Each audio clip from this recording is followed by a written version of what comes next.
been to one of those lectures? You know, the kind that just leaves you kind of questioning everything you thought you knew? Oh, yeah. Yeah, well, we're about to do a deep dive into one of those. Okay. It's a lecture by Robert Sapolsky. He's a neurobiologist from Stanford. And he studies stress and primates and just, oh, man, the whole shebang. Right. But here's the thing. He makes this really bold claim right from the get-go. Okay. He says, and this is a quote, "There's no free will whatsoever." Wow. And he's been thinking this way since he was 14. Oh, wow. So that's a statement that needs some unpacking, right? It certainly does, yeah. And Sapolsky backs it up with decades of research that really digs deep into how our biology and our environment kind of shape us from the very beginning. He starts with a simple but really powerful example, and it's just where you're born. Like, imagine two babies, okay? Okay. One is born in Mississippi and one's born in Norway. Okay, I'm picturing them now. Two babies, different corners of the world. So what's the point? Right. What's the connection? Well, just by being born in those two different places, their life trajectories are already drastically different. Really? Yeah, the baby in Mississippi, just by being born in Mississippi, faces a shorter life expectancy, No. higher infant mortality rates, even a higher chance of being murdered. And we're talking like significantly higher for each of those. Wow. I never thought about it like that. I mean, it's almost like fate is partially determined by your zip code. That's exactly the point Sapolsky is making. Yeah, it's not this nature versus nurture thing. Right. It's this really intricate, it's like a dance between the two. Okay. And it starts even before we're born. Wow. Everything from the environment in the womb to our childhood experiences, it all leaves a mark, like an undeniable mark on who we become. So how does all this tie back to this whole no free will idea? Well, you have to think about it this way. These early experiences, these things that we have absolutely no control over, they actually physically change how our genes express themselves. Wait, hold on. Are you saying that our experiences can, like, flick switches in our DNA? Exactly, yeah. This is where epigenetics comes in. Okay. It's like a dimmer switch for our genes. Oh, okay. Turning them up or down based on our experiences. Wow. And Sapolsky, he gave this really fascinating example about rat mothers. Okay. They found that some mothers, they're incredibly attentive, they're constantly grooming their pups, caring for them, and then other mothers, not so much. Right. And what they discovered is that the pups that were raised by the attentive mothers, they grew up to be less stressed, even as adults. And it all boils down to epigenetic changes in their brains. Okay, so even how we respond to stress is shaped by things outside of our control.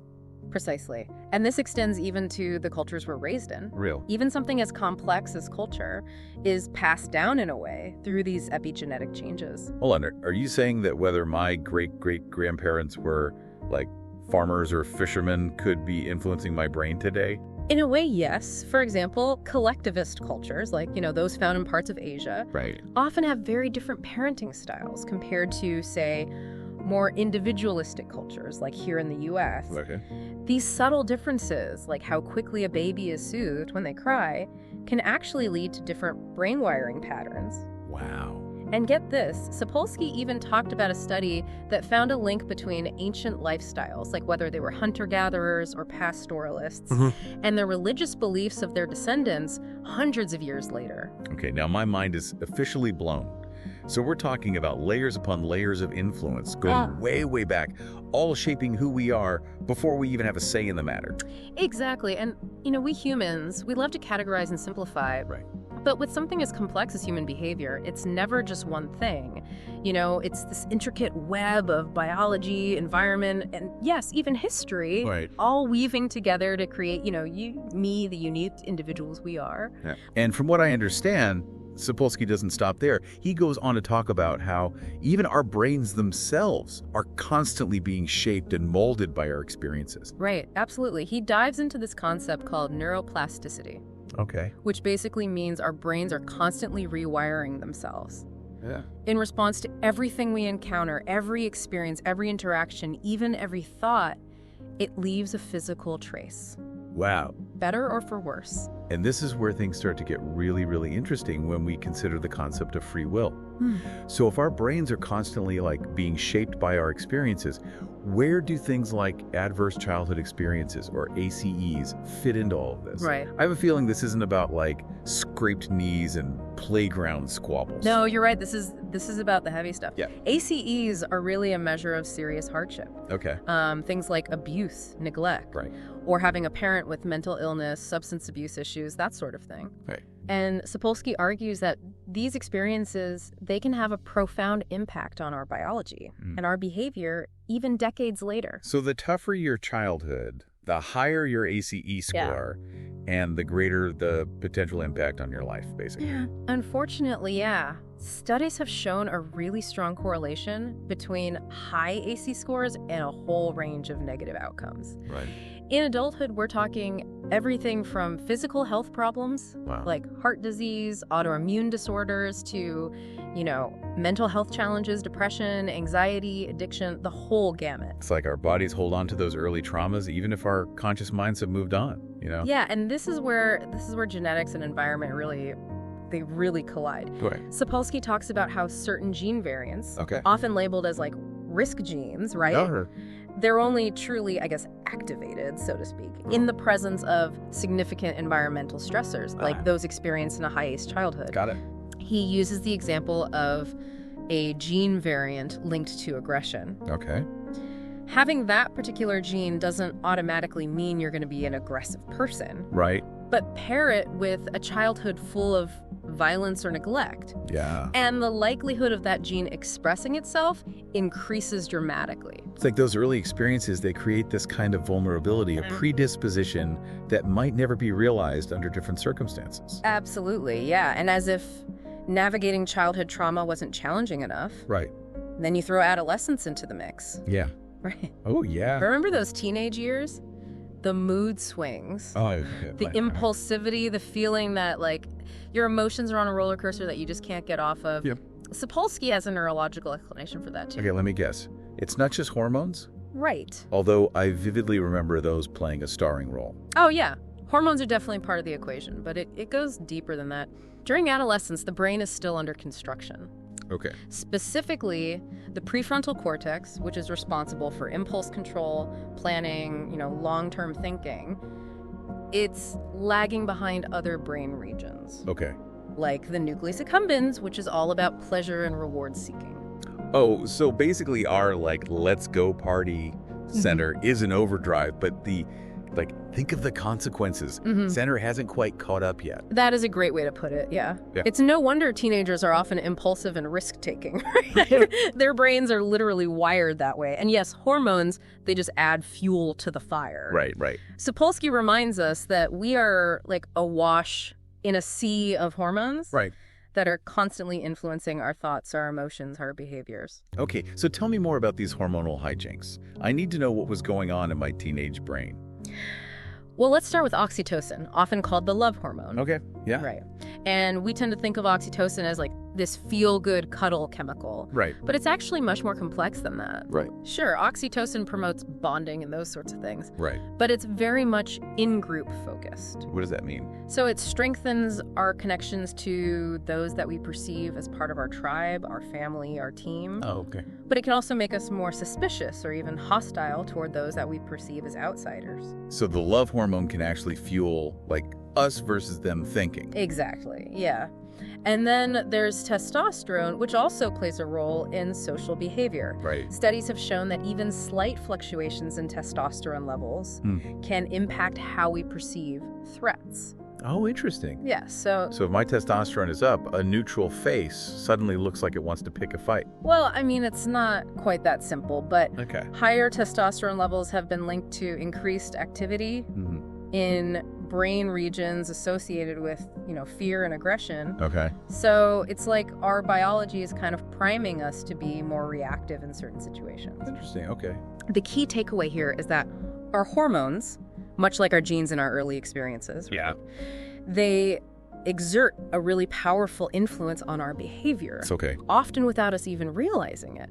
So, if I'm hearing you right, even when we feel like we're making a conscious, a deliberate choice, Yeah. it's all really just predetermined. I have to be honest, part of me, it wants to rebel against that idea, you know? Yeah, I mean, I chose to wear this shirt today. I chose to have toast for breakfast. Where does that fit in? Right. And what about those stories we hear about, people who overcome incredible odds? Right. It feels like that has to be free will, right? You're bringing up some excellent points, and these are questions that Sapolsky tackles head-on in his lecture. He has some really, really thought-provoking responses about the illusion of choice and what he calls the illusion of gumption. But to unpack those ideas, we'll need to dive into the final part of our deep dive. Okay, so we're back, and I don't know about you, but my head is still spinning a little bit from everything we talked about, It's a lot to take in, this idea that our choices maybe aren't as free as we like to think they are. Right. But what I'm really wrestling with is so now what? Yeah. If we take this idea seriously, what does it mean for how we live our lives, how we treat each other, right, how we structure our society even? Yeah, those are the million-dollar questions, aren't they? They are, yeah. And Sapolsky doesn't shy away from them at all. Okay. He actually argues that recognizing this lack of free will that we have, far from leading to chaos and despair, it could actually be the key to building a more just and compassionate world. Okay, now that is a plot twist I was not expecting. Right. Because I have to admit, my kind of knee-jerk reaction to all of this is like, well, if I don't really have free will then what's the point? Yeah. Like, why even try to be a good person or work hard or strive for anything? Yeah. It all feels kind of pointless. I get that. I totally understand that feeling. I think it's a very natural response. When you start to question something as fundamental as free will. But Sapolsky, he argues it's actually quite the opposite of pointless. Okay. He suggests that by acknowledging these limits of our control, we can actually cultivate a deeper understanding of ourselves and others. Okay. One that's grounded in compassion, empathy, rather than blame and judgment. So it's less about, you made your bed, now lie in it, and more about, okay, what led you to this point? Right. And how can we help you create a different future? Exactly. And he uses this it's a thought-provoking analogy to illustrate this point. Okay. He says, imagine if we treated crime like a contagious illness. Okay, that's an interesting comparison. I'm not sure I'm following. Okay. So are you saying, like, criminals should be quarantined? Not quite, but think about it this way. Okay. When someone has a contagious illness, we don't lock them up as punishment. Right. We quarantine them, but it's to protect the community. Right. And to prevent the spread of the disease. Right, it's true. We focus on, treatment and containment, not on blaming the sick person for getting sick. Exactly, yeah. And so Sapolsky's point is, what if we took a similar approach to crime? Okay. What if instead of focusing solely on punishment and retribution, we prioritized rehabilitation. Okay. And addressing those underlying factors, that contribute to criminal behavior. So instead of just saying, you did a bad thing, therefore you are a bad person. Right. We would be asking, what happened to you? What circumstances led you down this path? Exactly. And how can we help you make different choices in the future? Precisely. Yeah, it's about recognizing that behavior, both good and bad, is the result of this very, very complex interplay of factors, many of which are completely outside of our control. Right. And this isn't just some bleeding heart liberal idea. Right. Sapolsky argues that throughout history, some of the biggest leaps forward in human rights and social justice have come about when we've shifted away from a purely moralistic view of human behavior toward a more nuanced understanding of the biological and social forces at play. So how we now understand that mental illness is a medical condition, it's not a moral failing. Exactly. Or how addiction is increasingly being seen as a disease, rather than some kind of weakness of character. Right? Exactly. And these shifts in understanding, they've had profound impacts on how we treat people who are struggling with these challenges. Right. Instead of ostracizing them or punishing them, we start to offer compassion, support, evidence-based treatment. But that makes sense. Yeah. But what about those people who say, this whole no free will thing, it lets people off the hook too easily. Right. They would say, well, if we're not really responsible for our actions, then doesn't that undermine personal accountability? Yeah, that's a common concern. But Sapolsky argues that true accountability, it isn't really about blame or punishment at all. It's about creating a system, a society, where everyone has the opportunity to thrive, regardless of the circumstances that they were born into. So it's about Leveling the playing field, right? Yeah. Addressing systemic inequality. Exactly. And just creating a society that actually supports all of its members. Yes, precisely. And if we really accept that our choices are influenced by all these factors that are beyond our control, then it follows that we have this collective responsibility to try to create an environment where everyone has the opportunity to reach their full potential. Yeah, it's like that old saying, there but for the grace of God go I. Right. It could have easily been me dealt a different hand in life. Exactly. And I think that recognition, that fundamental sense of interconnectedness, of shared humanity. Yeah. That's what Sapolsky believes can emerge when we let go of this illusion of free will. Okay. It's about recognizing our shared humanity and then building a world that's based on compassion, understanding, and a commitment to justice. It's definitely a different way of looking at things. It is. It's challenging, for sure. Yeah. But also strangely hopeful. Yeah. It makes you realize that maybe, just maybe, we're not as locked in as we think we are.